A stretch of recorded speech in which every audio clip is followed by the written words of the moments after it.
पीवा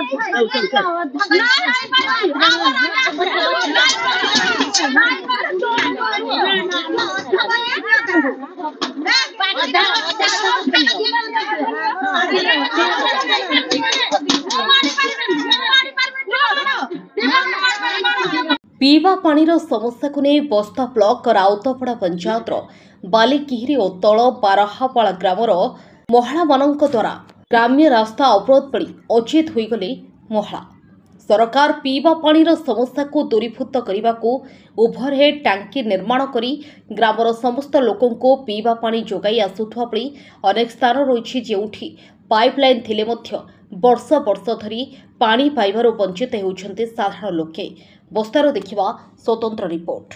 बालेश्वर जिला बस्ता ब्लॉक राउतपड़ा पंचायत बालिगिहिरी और तल बारहापाड़ ग्राम ओभरहेड टांकी नथिले मध्य 1.5 वर्ष हेब पाइपलाइन कार्य सरीछि। तेबे ग्रीष्म दिन आरंभर पानी दियाजिबाकु थिबा पड़ी दुईटी ग्राम को कौनसी व्यवस्था करा जाउ नाही। तेणु दुईटी ग्राम देखा देछि असंतोष। दुईटी ग्राम पाखापाखि 200 परिवार पीवा पानी पाइबार वंचित होइछन्ति। ग्रामर महिला माने प्रत्येक दिन गाड़िया पोखरी पानी व्यवहार करि आसुथबा बेले तल बारहापाड़ ग्राम थिबा एक टीएलू गोलिया पानी बाहरुथिले मध्य सखाळ ठारू धाड़ी रे रही पानी नेउछन्ति महिला माने।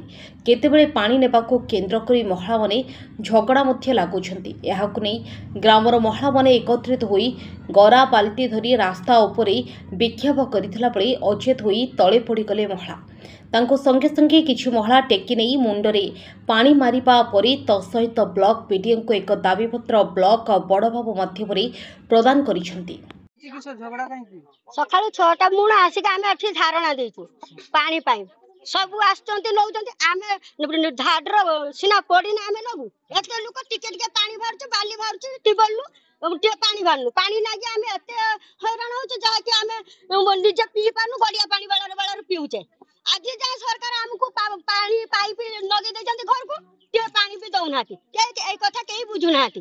ताना आमे आज किस करबा ए जे पानी पाई आमे राज्य रास्ता धारणा देबा गोगरा बाल्टी धर के आमे सटी सरकार को झगड़ा लागिन काई झगड़ा लागि माने मु सारा आगे आस्ती पानी नवा पाई मोर मजूरी आइचंती मोर घर कई नाहंती माने आछंती सब लाइन नगी कई आसुनाती समस्त आछंती आसी कोन पानी नवा एई नागे आमे झगड़ा लागुचे। आज 2 वर्ष धर के आमे पानी नागी जे हैरान होचे आउ टियोल नहीं ना कोन ना सब टिबल गछि घर काहे पानी बाहरुनी। आज 2 वर्ष धर के आमे बहुत हैरान होचे सरकार टिबल पाखरे भी पानी बाहरुनी टिबल आ सही नागे आमे हैरान होचे टेप भी नहीं गाम ना सब टेप दउ ना 2 वर्ष धर के माने पाइप बिछ नै जंती पानी दउ ना आती। पंचायतर पानी समस्या को नहीं सरपंच बारंबार विभाग के अधिकारी को जणाइथिले मध्य प्रशासन पक्षर कौनसी कार्यानुष्ठान ग्रहण करा जाउ नाही। ए बाबदरे बस्ता block video Mihir Ranjan Behera RWSS कनिष्ठ जंत्री कथबार्ता करिसेंती। आसंता 7 दिन मध्यरे समस्यार समाधान कराजिबार प्रतिश्रुति दैछंती। तेबे आरडब्ल्यूएसएस कनिष्ठ जंत्री विनोद दास कैमेरा सम्मुखरे किछि कहि नथिले मध्य खूब शीघ्र समाधान कराजियो बोली कहिसेंती।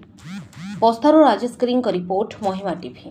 मायाधर मेणी एक सरपंच वर्तमान सरपंच प्रतिनिधि। हाँ से कथा निश्चित ठीक है। पानी राउतपड़ा पंचायत खाली गोटे वार्ड रे नुहे राउतपड़ा पंचायत रे उत्कट अभाव पानी पाई बहुत समस्या अनेक थर वीडियो को डाकीचे पानी जई विनोद दास को जनईचे एक कथा जनइला परे किछि शुणुना जेकोसी कथार अवहेला चलती राउतपड़ा पंचायत रे ए बाबद आमे प्रशासन को बारंबार जनइला परे एक कथा किछि शुणुना। वर्षे तले जहाँ जी कम होता तापर एकदम पूरा स्थगित जहाँ भी कौटी कौन मझे आसिक से ना आधार कार्ड नेलेनी ये कथा आमको भी जना ना कि लाइट लगुचु कि घर हो कथा आम मध्यम किसी होना डायरेक्ट कर राउतपड़ा पंचायत को अवहेला अवस्था रखुंट पानीर एत अभाव जे से कथा न कहले सरे आ से 2टा 3टा झिंकिरा गोटे 3टा वार्ड संपूर्ण पानी माने असुविधा भितर से गति कर पानी पाऊना टोटाल। काली जदियो ये हेडक्वार्टर नी हाईकोर्ट कटक जाइली किंतु मुझे थी मत खबर पाइली ए विषय खबर पाइला पर मु तुरंत RWSS ए को ए विषय रे अवगत कराई से मत कमिटमेंट करिसेंती जे आज काम आरंभ होगा कथा जेते पर्यंत काम न सरी गोटे टैंकर प्रोविजन से करेंगे बोली मत प्रतिश्रुति। सर खाली राउतपड़ा पंचायत बस्ता ब्लॉक बहुत जगह सर से अवस्था माने पाइप सब पोता ही जाए कि पानी ना जोटा अच्छी से आम RWSS सहित डिस्कसन कर सॉल्व कर ये तो 7 दिन भितर समाधान कर जहाँ मत प्रतिश्रुति देती।